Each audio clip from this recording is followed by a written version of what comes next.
Hello and welcome to Gabbit Media, I'm Grant Abbott, and today we're going to be actually painting our bridge over the stream scene. Now you may be one of those who's just joined us and just wants to get on with painting, and you've skipped the previous episodes. If you've done that, you can download the model in a Blender file ready to go. It also has the grass texture pack with it, and it's pay what you like. There's no suggested price, it's just a way you can support me, or if you're unable, you can have it for free. If you've made your own model and you want to set that up for painting, then just look at my quick start guide and that should help you. However, if you've followed through with me, then you've got a texture that should be game ready and shouldn't have any glitches in it. So if you do get any glitches, you might need to look at a previous episode. So I'll quickly go through my scene. And I've just noticed I've left my Blender file on scene, and you need to change it to view layer, and that's what it will look like normally. So if you downloaded it, change it up here to view layer. We can actually bring this up now, and that will give us more room for our brushes. I think you've started in texture mode, so don't worry about that. So texture paint mode, you should come up with this panel over here. If you don't, click at the top panel, the active tool and workspace settings. I've split mine into two, so I've got my image here, but I do like to have my node set up here as well. Let's press N to get rid of that panel. It's not particularly important, but I just like to see what I'm doing. The main workspace is obviously this one here, and we're going to start on the base today. I'll very briefly go out to layout mode and explain what you've just downloaded if you've downloaded this. So you can see my different collections here, and I've just split them up into groups, but you can see my modules over here. If I go into edit mode with that, you can see what it's linked to. If I select all, you can see them highlighted there. So each of those, if I go into edit mode, they're linked up. So when I start painting on one of these, everyone will be painted on. I haven't done much rotating or anything like that, but you might want to, when you finish painting, just rotate these around its local Z axis 90 degrees, and then they'll all look different. So all these are the modules, and then the base and the river are on their own. I'll talk about adding flowers and particle effects or whatever in later episodes. Back to the texture paint. So I've got my base selected at the moment, and we're actually ready to start painting, but one thing first. I use PureRef for my reference images, and you can see I've got lots of different things here, and this is pretty minimal actually for referencing. You may want even more than this. So grab a load of references, and I have two monitors, so I set this up on my second monitor. Now if you don't, you can change this to view, and then load a different image in here, and pin that image. Press that pin button, and then this won't change every time you select a new object. But I'm going to turn that off, and put it back to paint where it was. That means we can paint on here if we wanted to. And that's another reason why you might want to unwrap well. The river, for example, I could paint on this texture directly, and that might be easier in some places. So let's begin. I'll just make sure that my base is selected, so I was in object mode there, changed to texture paint mode. This should be where you've started anyway, so that should be fine. And the texture that I'm using is called Everything Material. So everything is on this one texture here. First of all, you'll notice that it's quite shiny. You should be in look dev mode or rendered mode if you've got lights, but I haven't got any in my scene, so I'm using look dev mode. And the look dev mode is using this HDRI here. It's a little bit green, that, so you might want to change these every now and again to see what you're looking at in different lights. But like I say, it's a bit shiny, so we want to turn the roughness right up for hand painting. There we go, and it's got this sheen on it, and that's the specular, and we can bring that really low, somewhere around there. You might want a tiny bit of specularity, but generally we draw it all in. Now painting the base and the grass, they're very different objects, and it's a bit awkward, because ideally I want to fill the base in with a brown colour and keep the grass nice and green. I'll show you a quick way of how you can isolate these things. I'll go into edit mode. Let's go to side view and wireframe mode so I can select my faces. I'll deselect everything with Alt A, and I'll box select the bottom faces. And I've got most of them in there, but I'm going to have to go around and pick up a few more. So Shift, box select, and just go around and make sure you've got those. Perhaps change the solid mode so you can see. And they're all in orange, so that's quite good. And ideally I want to save this so I don't have to keep selecting it like I did. If I go down to the bottom here with the object data, I can save this as a vertex group. So a little plus sign here. Let's rename this new group that we've made, dirt, and then a sign. And we can see if that's worked by pressing deselect. So it's deselected it, and select, and we can see that we've got the bottom there. If I press Ctrl I now, it selects the inverse, so Ctrl I. And I've just remembered to turn my shortcut keys down on the bottom right here. So now when I go back to texture paint mode and press this button next to it here, which is sort of like an isolation mode, I've only got the top faces which are selected in edit mode. So at any time you can go into edit mode, select some faces that you want to isolate, back to texture paint mode, and then paint on those faces. Let's go back to look dev mode there. So let's just quickly block out that dirt. Press Ctrl I to select the inverse, and then let's choose my paint slots, and back to my active workspace. Let's use the fill color to make it nice and easy on ourselves, and choose a dirty color. So the browns are down the bottom corner here, and we can change the tone of that brown here. And you might just want to see what that looks like. Now it's on 50%, so I'm tapping a few times to add it in. It's not a bad colour, but it's very orangey, so maybe across towards the yellows a bit more. It's very mustardy now, but that's not a bad colour to keep. So you can go down to your colour palette here and press New. And we created a new colour palette, press the plus sign, and we've got that colour. So at any point we change our colours here, I can click here, and it goes back to that colour. Very handy to have a colour palette. So let's have a look for some more brown colours. We'll fill those in and see what they look like. I might keep that one, and that one. So just filling in and testing out colours. And I think I like this one the best, so I'll start off with that one. You'll notice the HDRI does have this sort of dark spots around the place, and that's why you may want to go in here and change rotation to sort of move your HDRI around the place to get different colours on your scene. So we've blocked out our dirt. Now let's give it that sort of rocky feel. Let's go to our draw brush. We've got 3 colours in our colour palette, so we'll make the most of those. I'll click on the second one and see what this looks like. Just draw some stripes across it. Looks a bit weird at the moment, but I'm going for sort of nice, easy ways of doing things. So you pick up these things quickly.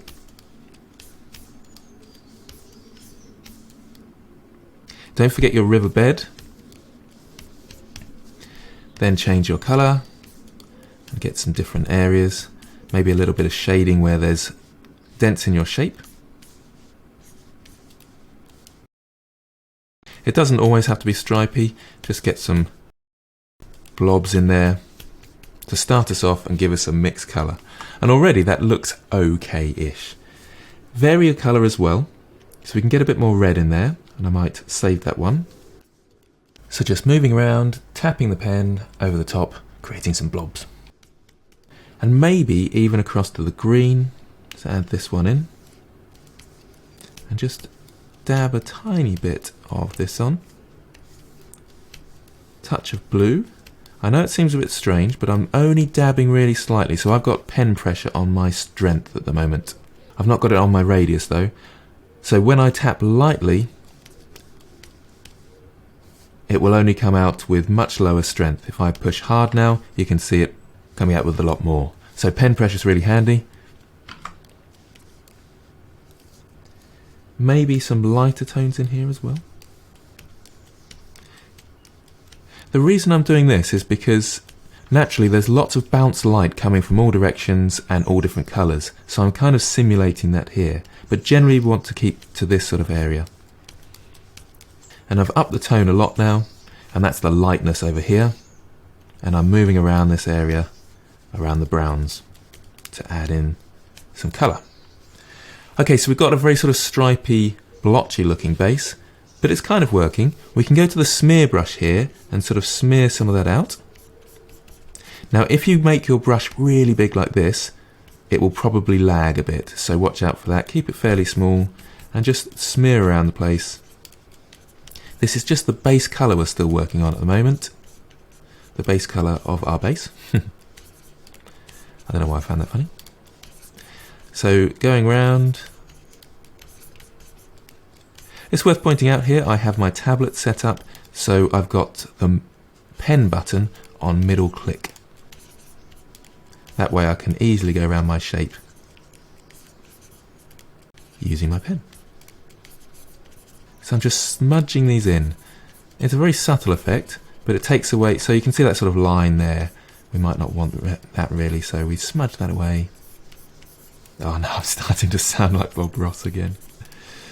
And we're looking for some happy accidents here. There we go. See, there's quite harsh lines there, so I want to smudge those out. You can turn the strength up. I'm putting my speed up just a touch so I don't completely bore you with some of this, but it is just simple smearing. I'm not just going up and down, I'm giving it a few swirls here and there to break up those lines.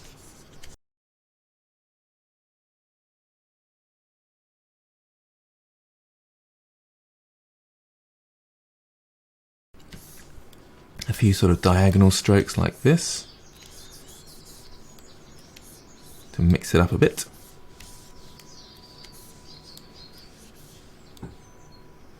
I'm going to add a tiny bit of detail to this.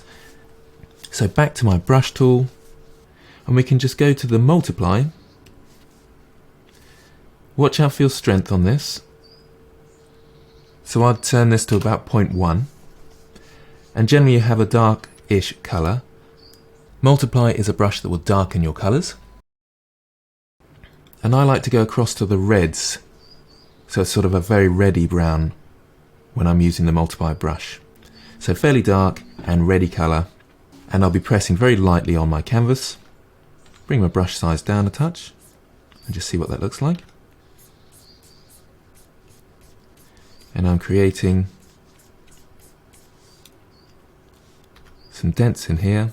It does sort of accumulate, so the more I brush, the more it multiplies. That's the difference between multiply and just a normal colour. Multiply, of course, darkens colours, but it will sort of keep darkening right down to black if you keep painting. So I'm just lightly putting in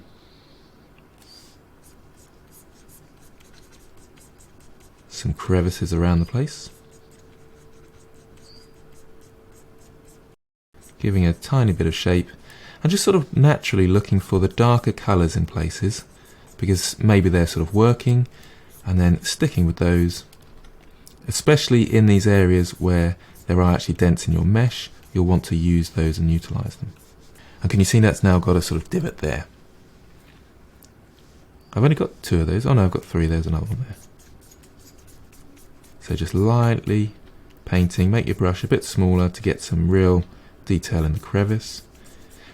But I take a very sort of sketchy approach here and just sort of squiggle lines as if they're rock formations.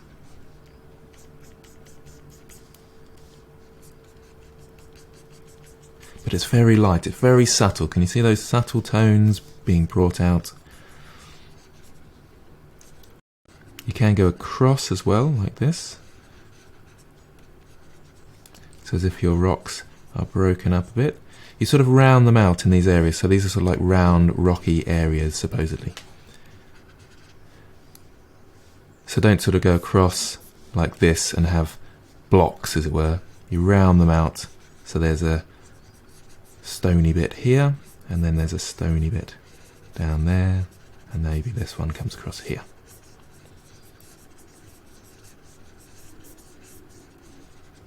And at any point you think, oh, that's a bit too harsh, get the smudge tool out and maybe just smudge it in a bit.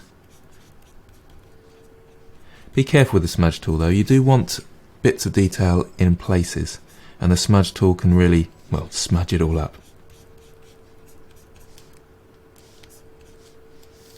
Back to the draw brush.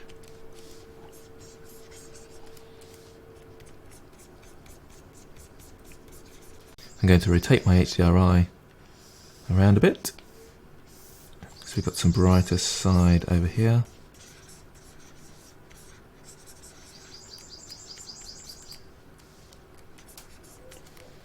I've got a bird tweeting outside my window, which is quite nice. Not sure if you can hear that on the microphone, but it's sort of helping me to feel all summery and like I want to walk along this bridge over here. So just delicately going round with the brush, filling in these bits. Now I was kind of lucky with my selection. I've got exactly where I wanted it to be, but it doesn't matter if you've got one that's not selected or something, because this is just rough at the moment. We're going to combine them both later and then draw sort of grassy patches in there. So they can overlap very slightly. In fact, is there, oh yeah, there's a few there, you see. that I didn't select, that doesn't matter too much. Happy accidents. So very lightly still, with my multiply brush, going around, just creating shapes.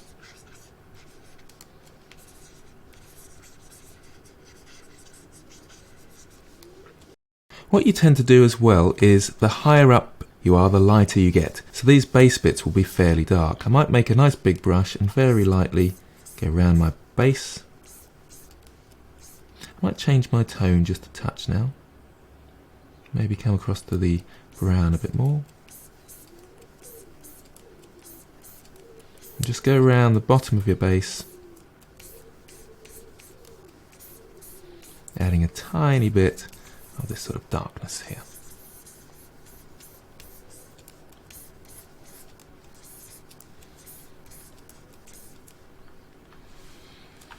Okay, so it's sort of working at the moment.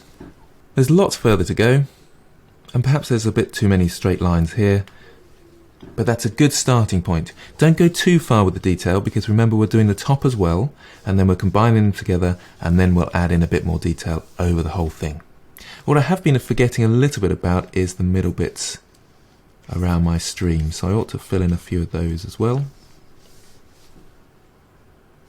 I'll go back to my mix brush, bring up my colour palette,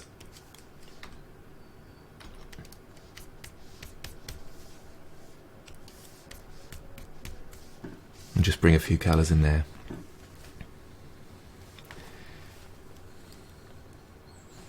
So the last stage for the base, we've added a multiply in, so we've made it darker in places. Let's change our brush to the screen. So the multiply darkens, and the screen, hence why it's under the sort of darken category here, and then screen lightens, and there's our lighten brushes. Screen and multiply, rather than just darken, they actually use the colour available, whereas darken and lighten, they just pull up and down the light and dark. It's hard to explain, but it is just a much better effect. So just across with the screen brush, in areas where you want to highlight sort of rocky formations that are sticking out slightly. So can you see where this bit's dark? I lighten this area, this side, so it looks like it's sticking out, and then that looks a bigger indentation. And where I've got dark patches here, I can then build up some light patches around them, as if there's an indentation there as well.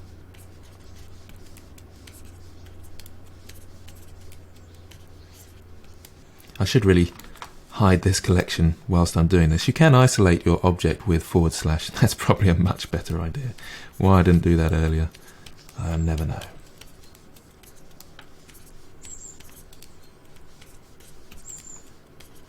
Okay, so it's not looking too bad. It's a bit streaky still in this place. So where you find those sort of areas, then maybe go back to your multiply brush and fill in some darkness so there's some crevices. Remember to change the tone of your brush so it's a bit darker, and maybe I'll go across to the red here as well.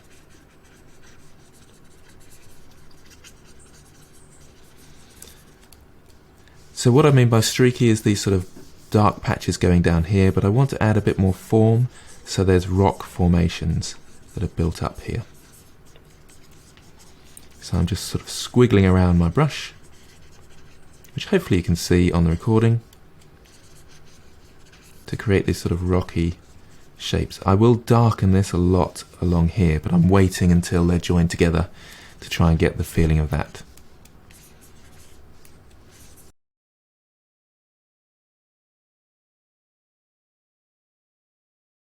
Let's rotate the HDRI. That's interesting, this side still looks quite dark really. I might have to lighten that up later, but let's just check with a different HDRI. You can see what a difference that makes actually, can't you? The other one kind of looked better. So watch out for that, because you don't always have the HDRI there to help your scenes out. So let's do a bit of the grass. I can just Control I and it will select the grass. I can also go down to my vertex and deselect and select different vertex groups if you have them. Back up to my workspace settings, and let's get some green. So back to mix. You've got to be careful with this. Make sure you remember which blend mode you're on. I sometimes like to set up different brushes. One's are darks, lights, and one's a mix, but I don't want to confuse things at the moment. There's no need. It doesn't make it that much quicker. So on the mix, over to the greens, a bit brighter, and somewhere around there. So we've got our base color here, and I'll just add a few more different colors around this area. You can get rid of your colors here as well with the minus sign. So click on one, minus, and that will get rid of it. Let's try a few of these out. That might be a bit too pastel-y, but we'll try it out. So again, we'll blotch on some color. That's very close to the original. I have got my strength down quite low, so I'll put that up to about 0.4. Ah yeah, there we go. Now we can start to see it. You see, just patching in these colors.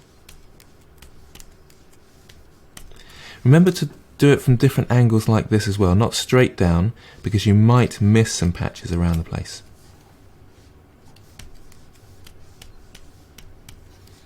I'm going to go for some real browns as well around the place.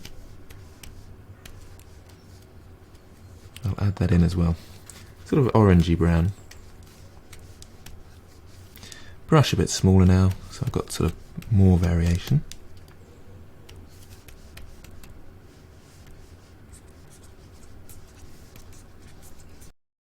And that looks okay. Let's get our smear brush and just smear a few of those in.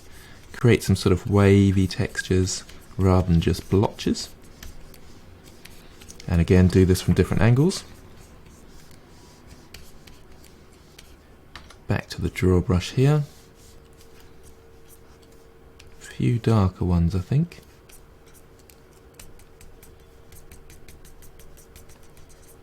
Your more rich, saturated colours give different styles. So if you're inside the wheel, it's very sort of pastel-y, and towards the outside, much more saturated. Towards the outside, you get a very sort of cartoony look, sometimes a bit sickly, and towards the inside, it's a more sort of gentle look. I'm just going to press A to get it all in and see what it looks like together. It's not too bad, but I'd like some deeper greens in places. Back to my selection, deselect all first, and then into edit mode so I can select my dirt colours. Back to texture paint mode, and of course inverse, so Control I to invert. Back to my workspace settings up here. Bit more rich coloured green. Might be a bit too far. Maybe darken it a touch there. That's very rich, that one, isn't it? Touch darker. Maybe where it's under the bridge. At this point it's a good idea to bring my objects back and see where things are lying. I'm going to have sort of a dirty patch here where it's been worn by people walking, but under the bridge it'll be quite rich and green, won't it?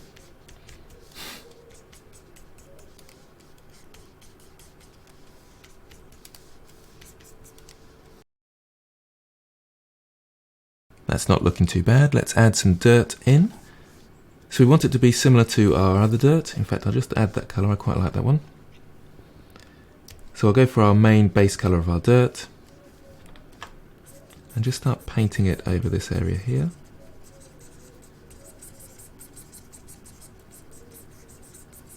And the other side.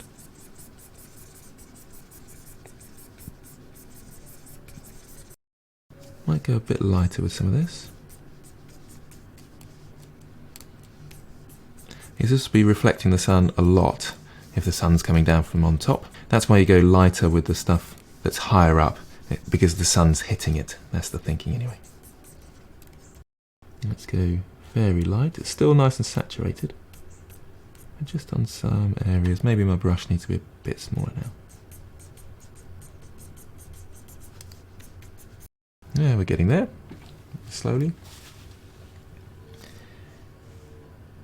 Let's darken this a bit. Let's go over to the reds more and sort of blend it into the grass a touch. I've got a smaller brush now, remember? So I'm just lightly bringing it into the grass there so it sort of mixes a bit more, and it's a bit more dirty and deeper reds.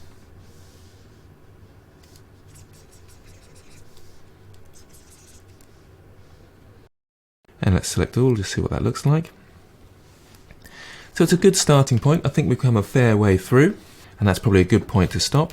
Just one last really important thing, make sure you go across to Image, Save. That will save your texture as well as the blend file. So pressing File Save for your blend file doesn't actually save the texture as well, so make sure you've saved that.